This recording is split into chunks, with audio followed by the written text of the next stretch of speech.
Today we have Dr. Penny Hawken, who is a PhD level research scientist.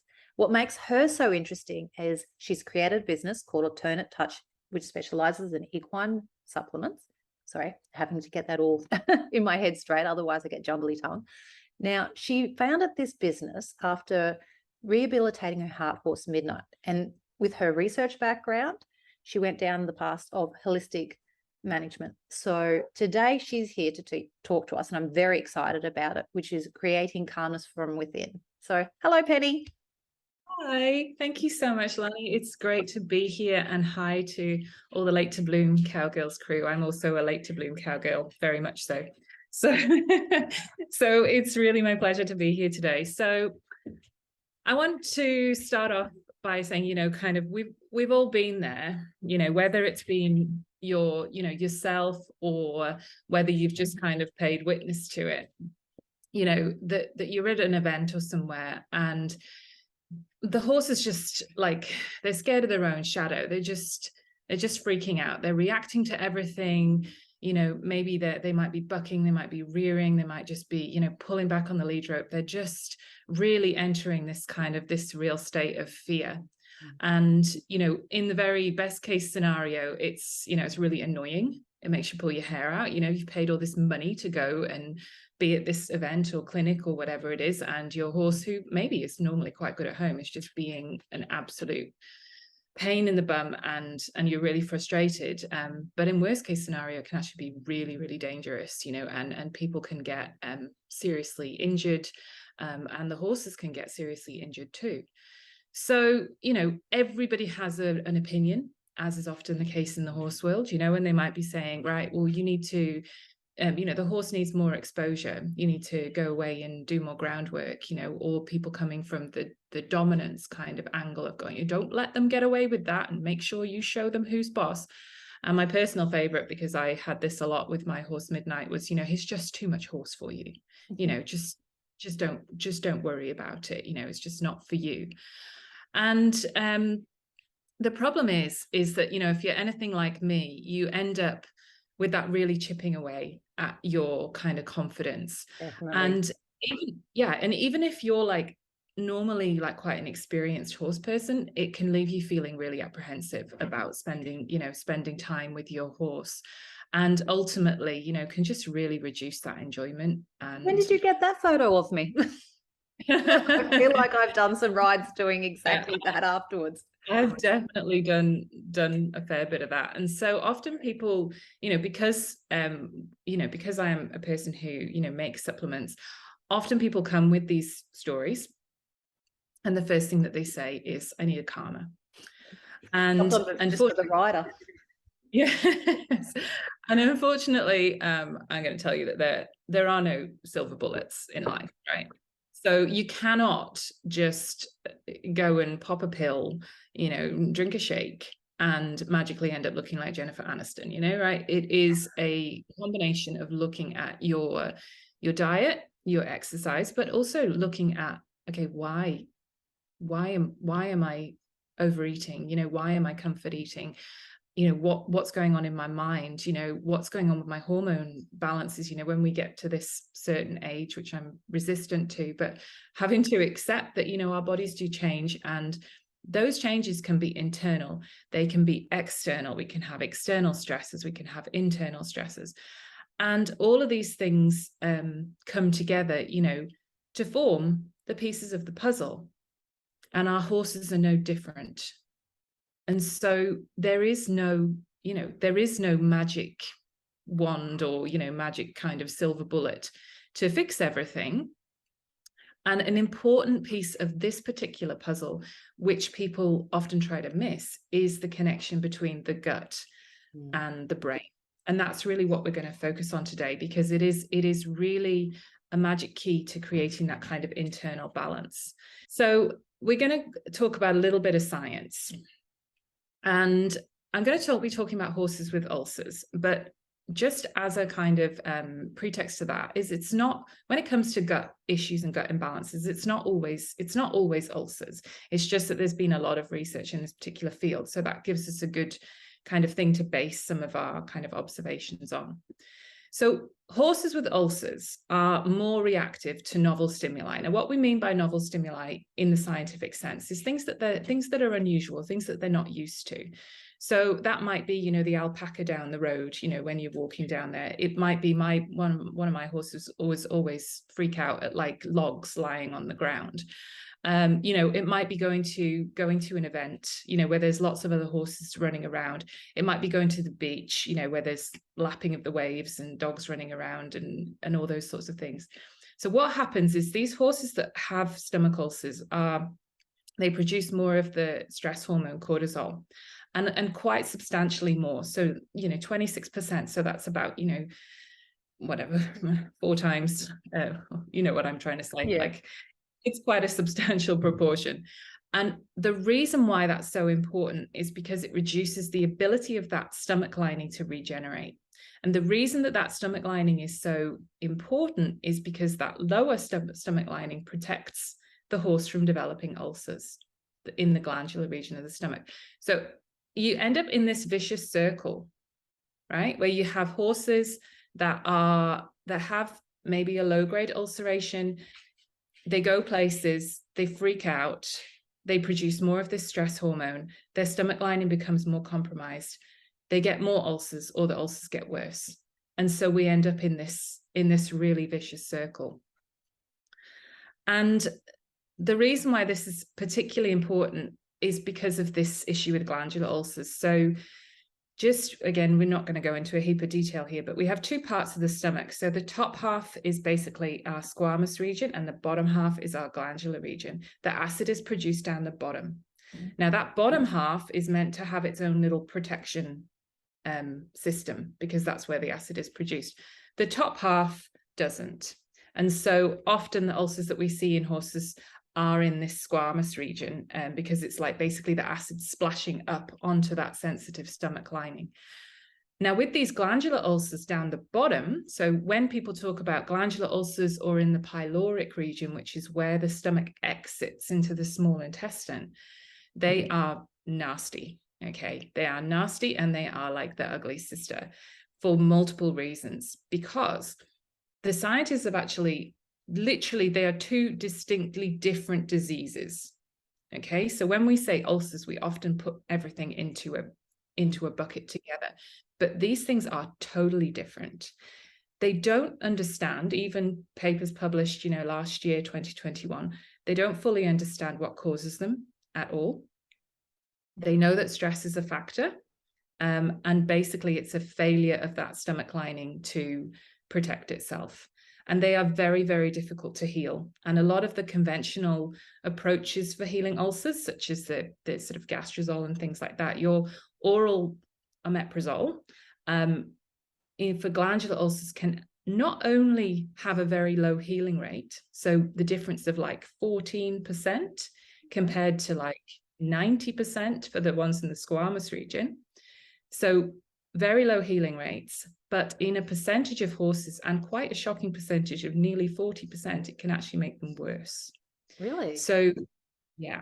And this is one of the reasons why it's so important to know what you're dealing with when it comes to ulcers. And I've got the website link on the bottom there. We've got lots of articles on the blog that I've written, basically bringing these scientific studies to the regular horse owner, basically, because, you know, not all of you are like me and like to go cruising through the scientific literature on ulcers. Honestly, but it's a real gift to be able to take very dry reading and translate it into something that is easily digestible. Yeah, because these things are very important. And it's really important to understand that the research is literally still going on right now. And they really do not understand. And that's not a fault or a criticism of the researchers. And it's not a fault or criticism of, you know, of your local vet, but they literally might not know. They might not know what, you know, what the current stance is in the research field, because it is literally emerging as we speak. So glandular ulcers are particularly tricky, and they are very much, one thing that they do seem to very much know is that they're related to stress. And so this is why this gut brain interaction is so important. Now, for a lot of us sitting there going, well, don't be silly, like I just go trail riding, my horse can't have ulcers. And, obviously we're familiar with racehorses, the statistics are 90% and higher. Endurance horses, high-level endurance horses can be up to 90% as well of having ulcers. That's related to how long they spend off feed and the travel, the sheer kind of intensity of the sport. I play polocrosse, and the studies haven't been done, but I would guess that the statistics would be well up there for polocrosse horses as well. But what I want you to notice is pleasure horses, right? So pleasure horses covers your trail horses and so on, still around the 50% mark. And what's really important as well, and there are articles on our blog about this, is that it's not always, they're not always the skinny horses. Okay, often they can be fat and beautiful and shiny and just glowing, literally. And well, Chili's a prime example of it. Beautiful metallic glow to her curvaceous, but a major stress head, and it's a daily thing managing her tummy issues, and to the extent that I'm not sure a lot of the time what will trigger something. We try to do all of the guidelines, but she can get triggered, and you know that something's going on. Yeah. And this is so it's going back, and it's actually understanding how vulnerable they are and why they're vulnerable, and not dismissing that as being as a redhead mare. Exactly. And that's often what happens, so Midnight is a thoroughbred, so it's kind of like, oh, big, strong pole across horse, but once we resolved his gut issues, he'll always be a fast and strong horse, but not he was constantly running away from pain, is the best way to describe it. So, the reason why, another thing that's really, really important to understand is how quickly these issues can occur. So a study was done, again, with there's more information about this on the blog, where they basically scoped a group of performance horses that had come back in at the beginning of the season. They scoped them, and then they basically took them away to an event. So they floated them, put them in yards, rode them a couple of times over the weekend, brought them home. So at the beginning of the experiment, about 17% of horses had signs of ulcers. By the end of that one weekend away, that had jumped up to 64%. Wow. From one weekend away.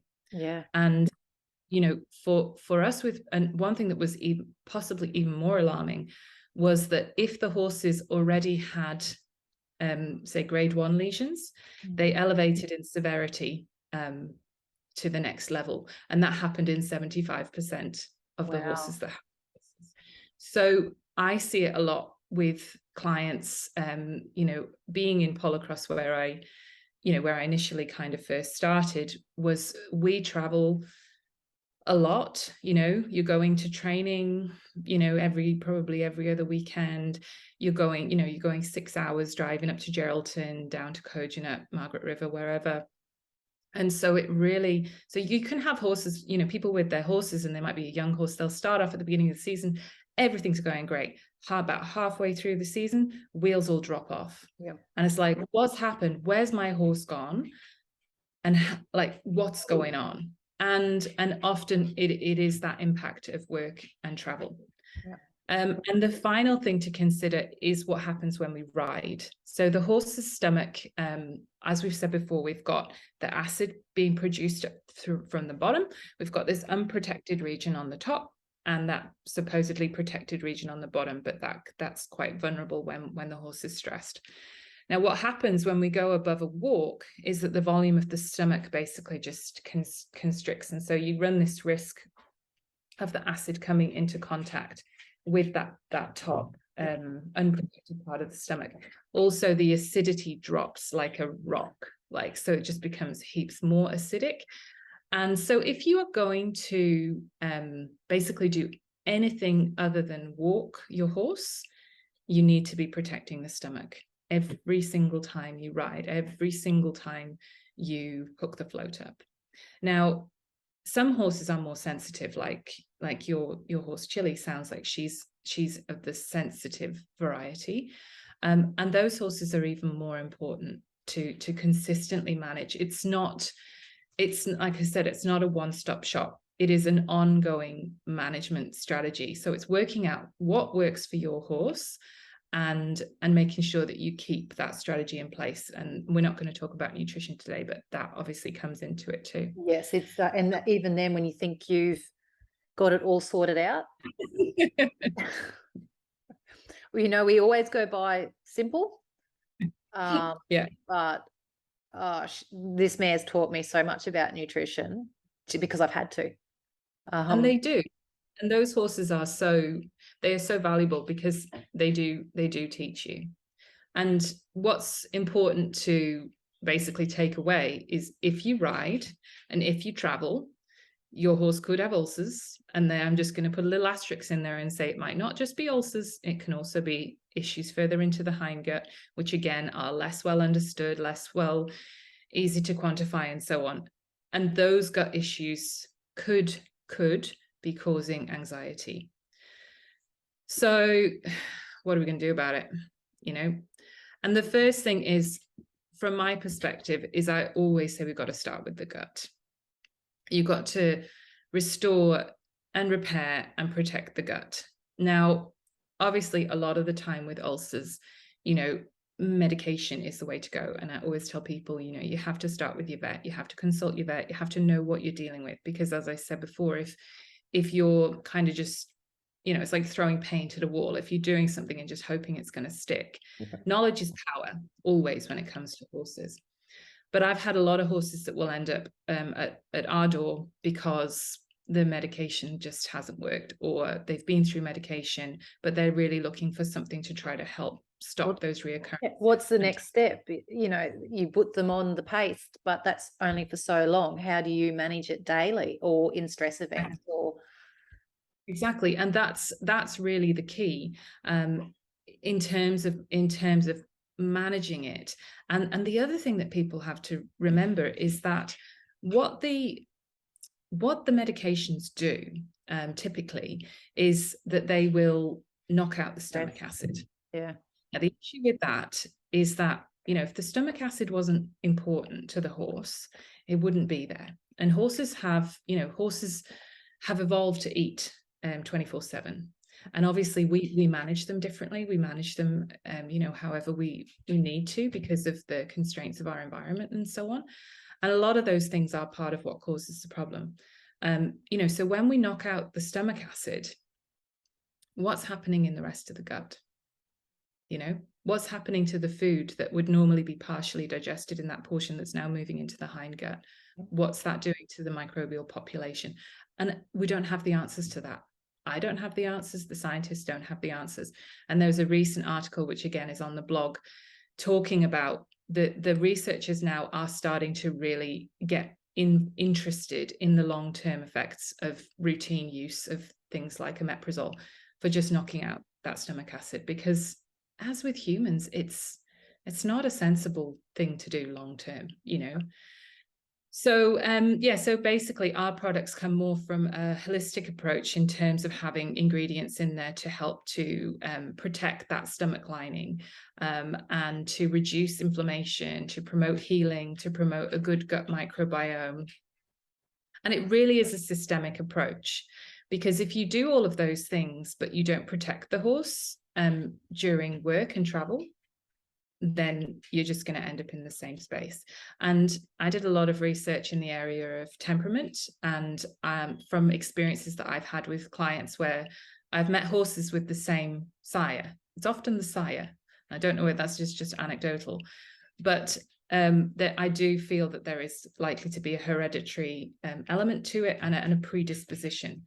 So the other thing to remember is that when a horse has had ulcers, that it's kind of like, if you imagine a little weak spot there, so how can we support that weak spot so that, something doesn't just happen and suddenly, bam, you're back where you started again, because it is such an exhausting and frustrating journey and expensive and place to be. So it really comes back to looking at the gut. And that's why, you know, we have multiple digestive kind of support products. And typically I suggest people to get directly in contact with me, and we can have a chat about what's the horse's Which is actually day. how we first met. Absolutely, yeah. So, you know, what are their what are they like? You know, how much stress are they under? Are they high level competition horses? Are they, you know, what's their general kind of disposition? So that what we find with the digestion bars is that we can kind of reset and reboot that gut, you know, to taking you back to a good space to start from, you know. And so often I would have people say, you know, that even when they didn't incorporate a karma, the horse's disposition would change within 2 weeks. They'd see like just a calmness wash over the horse, like a softness in their eye and a change in the attitude, and the aggression would be gone. But, you know, as I said before, there are no magic wands around here. So if your horse responds in that way, fantastic. But then you have to work out, okay, how am I going to keep them here? And that's what's really, really important, especially if people are riding regularly. And like I said, you don't need to be competing. It can just be going on a trail ride. It can just be floating the horse down to the estuary, you know. So starting with the gut is super important. And protection during work and travel is absolutely critical.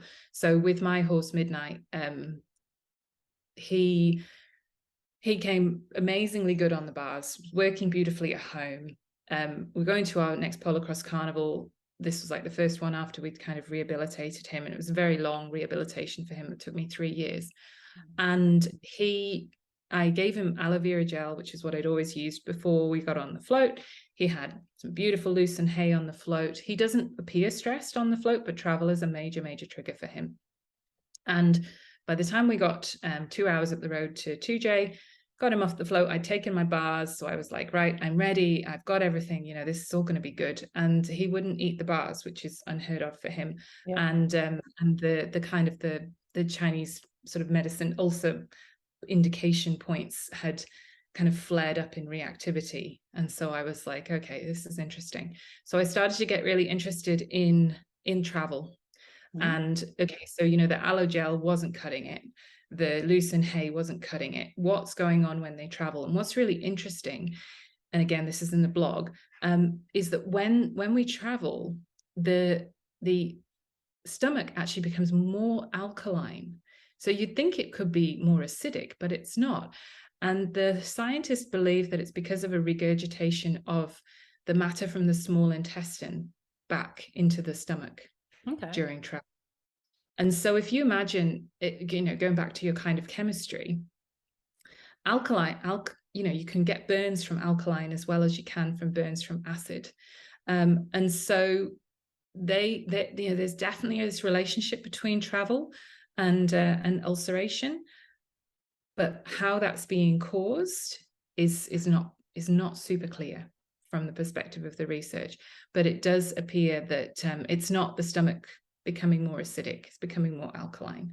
And so often, you know, I come across lots of people who have these really persistent pyloric ulcers. So the pylorus is, as we said, that area around the small intestine. And so, you know, just really looking at that and thinking, okay, so that's where the digestive support elixir came from. So this product is got ingredients in there to help to reduce that stomach acidity, to protect the stomach lining. But what happens when you add it to acid is it creates like a jelly, like a float. It kind of like bubbles up, kind of like a horsey Gaviscon. And it bubbles up and causes like a jelly sort of float. So combining that, you know, with, you know, ideally hay makes a really great, you know, kind of float in the stomach. But the differences with the elixir was just absolute complete game changer with Midnight. And now we don't go anywhere. We don't ride, we don't float without it. And we haven't had any problems now in probably like nearly 10 years. So, you know, it's really looking at those things. And the thing with the elixir is you have that benefit of being able to syringe it. So if the horse is a little bit off, or if they're just kind of like they're worried about getting on the float, you can give them something. It's like kind of being able to syringe it into your horse's mouth and going like, okay, I'm doing the best that I can in this particular situation, which is what we often end up doing. And really just taking that kind of into account. And the elixir is something that, you know, you can just mix it through, you know, some chaff, that dampened chaff, you can syringe it. All my horses will literally drink it. You put it in a bowl and put it in front of Midnight and he will lap it up like a cat. He absolutely thinks it's the best thing since sliced bread. And then we also support the mind at the same time. And the reason for that is because if you're supporting the gut, but the horse is still really stressed out up here, then again, it's like trying to, you're fighting against two different kind of influences. So it's really important to incorporate a calmer, but it's the incorporation of the calmer with the gut that is kind of what brings the magic to the equation. And we also then have an essential oil blend, which I find to be really helpful, also can be helpful for us as horse owners, because I get very apprehensive and nervous, and especially if my horse is kind of doing that. So as I'm putting the oils on themselves, I'm actually kind of helping myself too to kind of breathe into it. So as with everything, it's this holistic approach of supporting the brain, supporting basically the minerals that might not be present in the horse, that could be deficient, and also just, so for example, our magnesium magic has very high strength B complex and is just such a good all-round day-to-day calmer. And then we have the calming bars, which have tryptophan and flower essences for anxiety in there, as well as more gut protection. So they actually contain pawpaw, which again has been scientifically shown to help to support that stomach lining. So really everything we do is all about taking an approach from this level, and this level.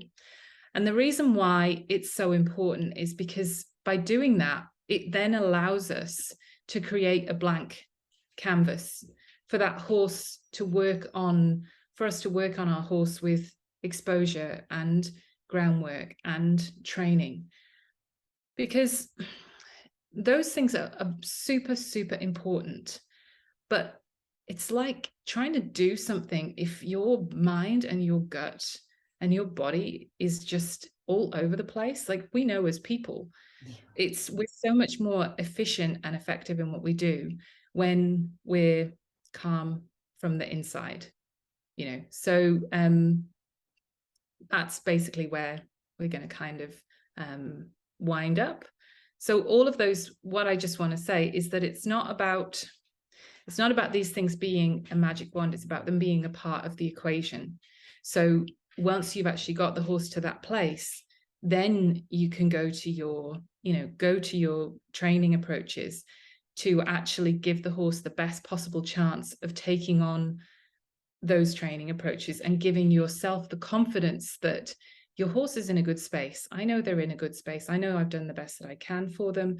And now we're working through this together on our journey. So, I contacted you when we first came over to WA. And obviously I buy all of my minerals and sups in bulk, and gradually as I go through what I've had, I've moved my horses more and more over onto your products. You mentioned the magnesium magic, which literally is magic for green spree silliness, that made such a big difference in my horses. And Chili, she's got the digestive bars and the calming bars. And the next step for her will be the elixir. And then I've seen on your site you've got a nice little vitamin mineral blend. Yes, yeah. Yeah, and with our two, we've had a lot, especially Chili with the very sensitive tum, and just also Nuggy being a younger horse. But where I found they've really come into their own is both horses have a very similar feed bin because they're in a paddock together and they swap and change. But I can make sure that if Chili needs more for her tummy, it's something that I can give her with a bar, and I know just she's getting it. Same it would be with the elixir, because Chili normally gets a hay net before she does anything.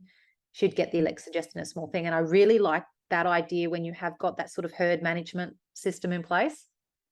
Yeah. And especially when you're a busy mum, because Midnight is the dominant horse Yep. in our little herd of just 2. He's dominant, so he will swap feed bends and check what Gosh is having.